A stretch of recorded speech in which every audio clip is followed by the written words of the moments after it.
আসসালামু আলাইকুম। কেমন আছেন ভিউয়ার্স? আজকে একটা ছোট্ট ভিডিও নিয়ে আসলাম। যারা আমার এই চ্যানেলের সাথে আছেন তাদের জন্য। তো আমরা ছাদের মধ্যে একটা বিল্লাতে, এটা আসলে কাজটা একটা বিল্লাতে ছাদের মধ্যে আমরা পিপিআর পাইপগুলো কীভাবে ইনস্টল করি, প্লাস এটার উপরে কীভাবে আমরা ইনসুলেশন করি। আমি আসলে যে সময় যেটা পাই আপনাদের কাজের জন্য সেই ধরনের ভিডিও করে থাকি।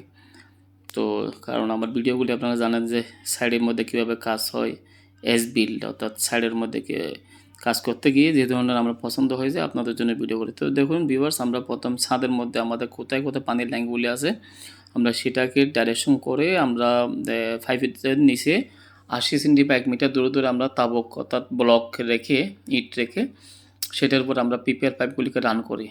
পিপিআর পাইপগুলি এখানে 3টা কেন কোয়েশ্চেন করতে পারেন, 3টা কেন? একটা হচ্ছে হট, একটা হচ্ছে কোল্ড, একটা হচ্ছে হট ওয়াটার রিটার্ন। অর্থাৎ আপনার সোলার ওয়াটার, এখানে সোলার ওয়াটার হিটার লাগানো আছে, ভিডিওতে দেখবেন শেষ প্রান্তে যাইয়া।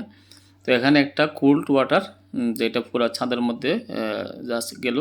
এই যে এটা বুস্টার পাম্প, এটা হচ্ছে বুস্টার পাম্প। উপরে যেটা দেখতেছেন সেটা হচ্ছে ব্রেশওয়াল, পানিকে প্রেসার দেওয়ার জন্য সেটাকে ব্রেশওয়াল বলা হয়। এটা হচ্ছে বুস্টার পাম্প। বুস্টার পাম্পে কোল্ড ওয়াটারটা ঢুকবে টাঙ্কি থেকে। এখানে দেখবেন এখন টাঙ্কি থেকে কীভাবে লাইনটা আসলো। কোল্ড ওয়াটার থেকে কোল্ড ওয়াটার টাঙ্কি থেকে পানিটা বুস্টার পাম্পে ঢুকবে। বুস্টার পাম্প থেকে পানির লাইনটা বের হয়ে জায়গায় জায়গায় আপনার যে বাথরুমগুলিতে লাইনটি ডিস্ট্রিবিউশন হয়েছে ওখানে চলে গেছে আর কি। এই যে দেখুন, টাঙ্কি থেকে প্রথম বুস্টার পাম্পে বুস্টার পাম্প থেকে ইন করার পরে বুস্টার পাম্প থেকে আউট হলো। এই যে ডান পাশে যেটা দেখতেছেন ব্যান্ড হয়ে নামছে সেটা হচ্ছে বুস্টার পাম্পের আউট। বুস্টার পাম্প থেকে আউট হয়ে আপনার প্রতিটি বাথরুমের লাইনটা গেল। তো লাইনটা যাওয়ার পরে ওখান থেকে আমরা একটা বুস্টার পাম্প থেকে আরেকটা লাইন নিয়েছি আমরা, এই যে এটা টাঙ্কি থেকে আমরা ডেলিভারি করলাম। আর এটা হচ্ছে টাঙ্কির মধ্যে পানি ইনলেট, অর্থাৎ পানিতে নিচ থেকে আসতেছে, নিচের পাম্প থেকে টাঙ্কিতে। আর এটি যেটা দেখতেছেন এটা হচ্ছে ওভারফ্লো। টাঙ্কি থেকে টাঙ্কিটা যখন ফুল হয়ে যাবে, কোনো সময় মোটর যদি অটোমেটিক কাজ না করে টাঙ্কিটা ফুল হয়ে পানিটা ওভারফ্লো হয়ে যায়। তো আমরা এই যে দেখুন ভিউয়ার্স, আমরা এটা পিপিআরগুলি প্রথমে এইভাবে বসাই, সবগুলি সেটিং করে কানেকশন হওয়ার পরে প্রেসার মেশিন দিয়ে টেস্ট করতে হয়। টেস্ট করার পরে যদি কোনো ধরনের লিক না থাকে তখন আমরা এটার উপরে ইনসুলেশন করে ফেলি। তো ইনসুলেশনটা শুরুতে দেখছেন। আর এটা হচ্ছে সেই সোলার হিটার। এখানে আমাদের 2টা সোলার হিটার আছে। সোলার হিটারের মধ্যে একটা বুস্টার পাম্প থেকে কোল্ড ওয়াটার ঢুকবে এবং আরেকটা হট ওয়াটার আউট হবে।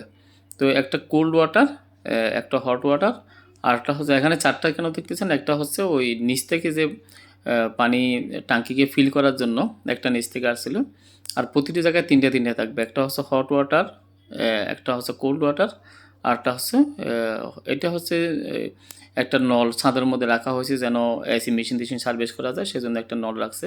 এই যে এখানে 3টা গেট বল, একটা বাথরুমে 3টে লাইন, একটা হট ওয়াটার, একটা কোল্ড, একটা হট ওয়াটার রিটার্নটা কেন দেওয়া হয়?